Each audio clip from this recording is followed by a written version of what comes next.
In this video, we look at questions you should ask a real estate agent when you're buying a house. That's starting right now. Welcome to Home Buyers School, brought to you by Brookfield Residential. Hi everyone, I'm Carl. Welcome to another Home Buyers School video, a channel where you get the latest strategies, tactics, and tips from home buying experts. And remember, if this is your first time on this channel and you want to get the latest strategies from the experts, hit the subscription button below, hit the little notification bell so you don't miss anything. So today I'm joined by Kevin French, Realtor with Remax Realty, and the question we're going to answer is exactly what kind of questions should you ask a realtor when you're buying a house? When you're purchasing a home, you're going to want to ask the realtor, A, if they're familiar with the area, B, it's important to know their availability because sometimes properties come on the market and they're not on the market for very long if they're a good opportunity, and then making sure that the person understands what they're actually selling. There's a difference between condos, apartment-style townhomes, or apartment-style condos, sorry, townhomes, and then single-family homes or duplexes. So having an understanding of each different product type and mix, and then the advantages and disadvantages of owning different property types would be key to understanding when you're going out shopping for the first time. Are there realtors that have a specialization? So realtors that specialize in condos, realtors that specialize in single families, or are most realtors just generalists that they can buy any, you can help them, use them to buy anything? Yeah, a lot of them are generalists, but at the end of the day, there's more specialization. Inner city, there would be more specialized condo real estate agents, and then there would be more specialized acreage, obviously on the rural parts. But as a general rule, overall in the city of Calgary, there would be, and surrounding areas, there'd be every product type they would work within.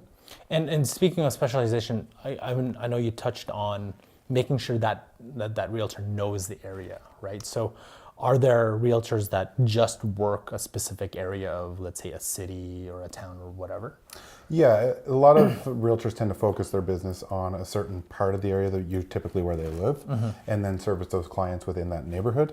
However, there's a lot that branch out and go throughout the city. The advantage of having somebody that works specifically within an area or fully understands it is that they know where to buy within a small pocket or what's a better area within the community versus a real estate agent who doesn't understand the area completely wouldn't understand that this is considered the east side versus the west side, all within the same community. In terms of the city, it's named, whatever community it may be, Simons Gate or Mackenzie Town. Simons Gate is actually a great example. It's a sub-community of Sage Hill, so it's not actually its own community in terms of how the Calgary Real Estate Board defines communities. However, it's a very small pocket that has a lot of different product types, but if you wanted to live within Simons Gate, you have a very limited pool to choose from. So on the resale side, there's more opportunity there for the seller. Well, let's go back in terms of questions. So when you are talking with a realtor and do you ask more questions specifically to the product you're looking for, or do you ask questions about the amenities? Do you ask questions about, let's say, the neighborhood? What would be kind of the starting point, and how do you go from there?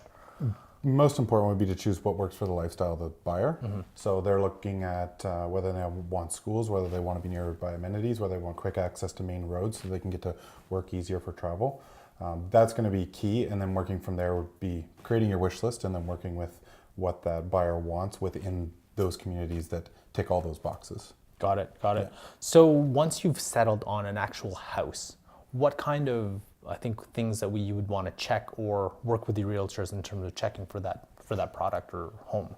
Once they've found the home that they're looking for, then they're going to want to go through the home obviously in detail, understand the quality, construction, any renovations that's ever been done. That's absolutely key. Making sure there's permits for all the work that's been done.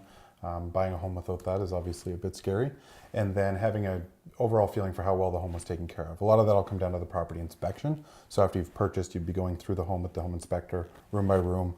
Obviously there's been damage here before, or there was a leak here, making sure that all that's taken care of and all been properly fixed. But doing a good thorough walkthrough with the inspector after the purchase is obviously key. Yeah. And if you want to know more about walking through a home, check out our video above and in the description below. So do you actually need a checklist in terms of when you're actually buying? It's recommended, but the checklist, the generic one, I wouldn't really go by. I would recommend that you create one that's tailored to your needs. You can work with your agent, of course, to say, these are my wants, these are my must-haves, these are the things that I'd like to have. But ultimately, I think that the number one thing is you choose what works for the lifestyle. So a lot of people will say, I want a nice new home and I have X budget. And then that kind of defines where they're going to purchase. And then when you get down into it, they say, well, I don't want to commute more than 20 minutes to work. Well, that definitely doesn't work for a lot of their criteria. So if they're buying in a satellite community and they're getting the brand new home at the price point, but they're driving an hour to work, they're probably not going to be happy once they move in. So it's about adjusting that to make sure that they get the best of both worlds, which typically takes some compromise, but that's the reality of it. Perfect. Do you have anything else to add?